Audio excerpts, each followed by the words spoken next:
More living in the Philippines for Australian Filipina couples. Now, the Harvie family have been living in the Philippines for just over 7 years now.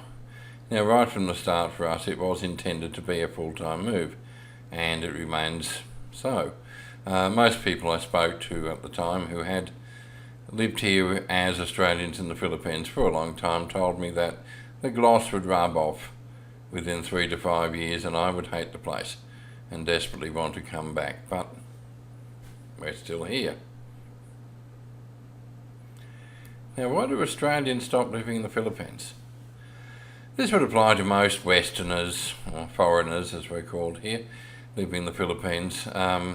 But I'm an Aussie and so are most of the readers of FilipinaWives, so I say Australians. So why would an Aussie say had enough and go back to Australia after a plan to settle here? Number of things. Money issues in the Philippines. Yes, clearly I would think money would be the number one reason to stop living in the Philippines. Now, you can live cheaply here or you can live the high life. All extremes are possible. The issue is when someone has needs and wants that which are more costly than their income. Many an Aussie comes here with rose-coloured glasses on, believing that life here will be an extension of all the fun trips they've had here. The reality is that many underestimate living costs and overestimate their financial capability.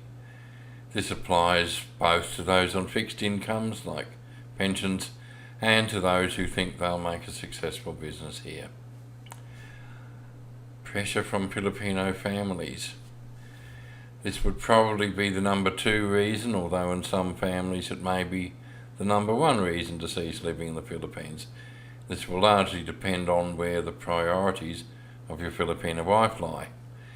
Now, I have a very loyal wife and her relatives all know this. Our nuclear family, in other words Mila and myself and our kids, they always come first. The wants and needs of the relatives come a very clear second, and they know this too. They don't even suggest that they get handouts or special favours under the table. In fact, I'm more generous towards them than Mila is. Now, this is not the case in every Australian-Filipino relationship here, though many a Filipino family regard the Australian husband as barato, which is a lucky windfall that they all get to share in, like a lottery win. And many a wife, especially a younger wife, has difficulty in saying no to her relatives. Now, if you can't be confident that this won't be abused by mooching relatives, you are better off not coming here in the first place. If you're not sure, this should be something you and your wife discuss long before you come here. Now, when I first met my in-laws many years ago, there were some, clashes of expectation. And I told Mila at the time that she needed to choose where her loyalty would lie, because she couldn't expect to please everybody. Fortunately, she chose well, but not all ladies do. Now, the dignified poor versus the beggars. I discussed this with Mila yesterday. Now, she grew up in a nipa hut. Mum and Dad and 9 kids. Now, Mila at 7 years old was one of her sisters used to walk around the town selling food that her mother had cooked. This was before she even went to school.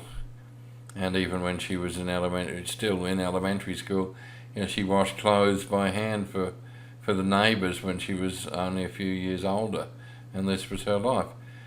Now, I asked her directly, I said, did her parents or older siblings ever encourage her to beg? Ever send her to win favour from wealthier relatives or neighbours in order to get a handout? Never.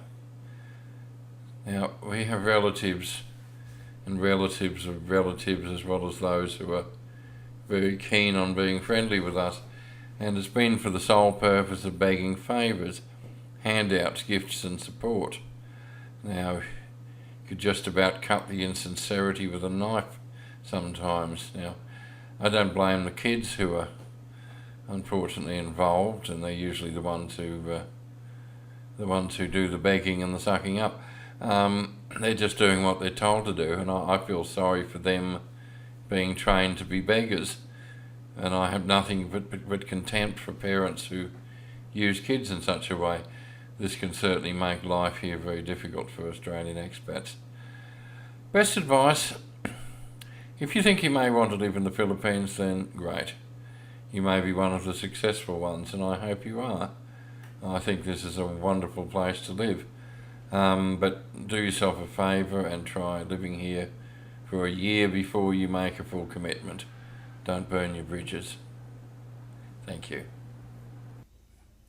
This video was brought to you by Down Under Visa, who specialise in visas for Australian Filipina couples.